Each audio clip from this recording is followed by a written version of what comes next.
But the first amount of news that came up this week was Baker Mayfield was finally unceremoniously traded from the Cleveland Browns to the Carolina Panthers. They gave up like a conditional 5th round pick or something, and Cleveland paid most of his salary.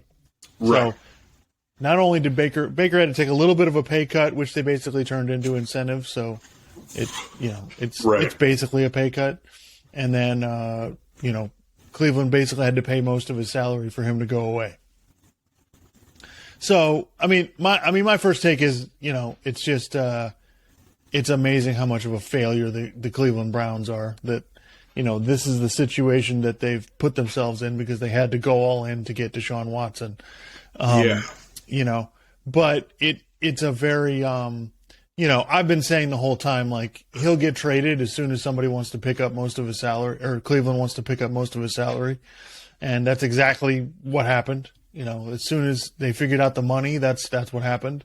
And so, my hope is that we can put this thing to bed because, it's just a ridiculous, I don't think we should talk this much about, and there's going to be a quarterback battle now, Sam Darnold and Baker Mayfield.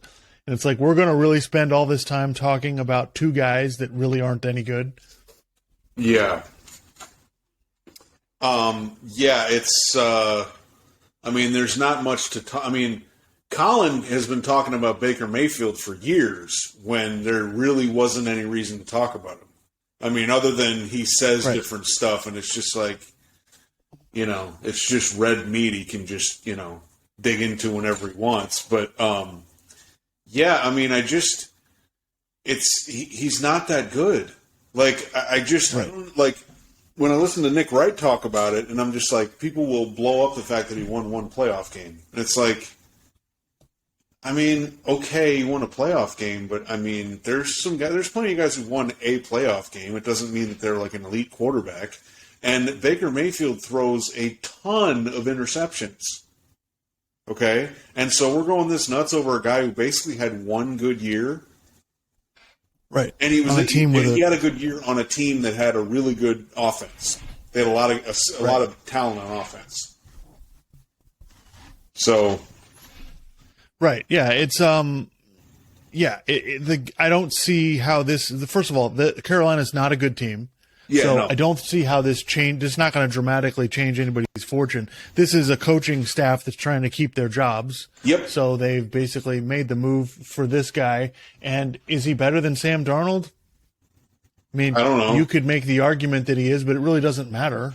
Like, neither guy is good enough to take your franchise anywhere. Well, they're definitely not good enough to take a bad team somewhere. That's even the most important thing. Like, Baker Mayfield had one good year on a team that had really good running backs and a good offensive line and good receivers. So he doesn't really. I'm not saying Carolina's awful. Their offensive line isn't that great, but it's not the same thing as Cleveland. So, and we've seen him in the past when there's been dysfunction or there's not a lot of talent. Like, he's not that good. So, yeah, it's really kind of much ado about nothing. I don't. This isn't going to change anybody's franchise. And now that he's on a bad team, it basically means it won't. I don't. But somehow I think Baker Mayfield will be a national story. I guess like people would claim he's polarizing. I guess he is. Do you really care? I don't care. Right. I don't understand why he's that big a topic. Yes, he was a number one pick. Okay. But what's there that makes him so fascinating? Well, and the funny thing is, I can remember a few years ago, like Nick Wright would talk about it, and he would get into arguments with Colin Cowherd. He would say that, well, I'm fine with Baker being outspoken and not doing quarterback speak all the time and whatever. And it's like, forget that. Who cares? He's not that good. Okay? Right. Like, Aaron Rodgers is, he's kind of a jackass, but he's won 2 MVPs in a row. So he's really good. So, all right, you put up with it. Right. Yeah, it's a we've talked about this before. It's a sliding scale in sports. You got to be, if you're going to be a problem in certain areas, then you better be really good. You Yeah. know, you better win games, because if you don't, and so he could get away with it in Cleveland because Cleveland had a good team, so he was able to win games.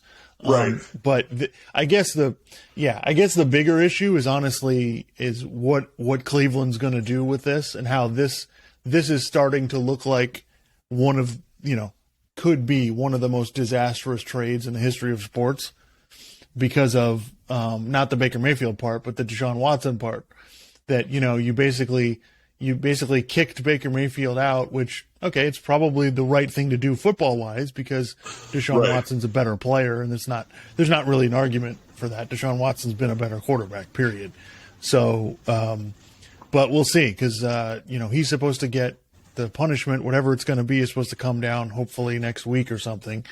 So Right. we'll see how it goes. But yeah, it just kind of like, as soon as this happened, it just launched every show. All right, this is what we're going to talk about, because there's nothing going on right now. If this happened in October, no one would care.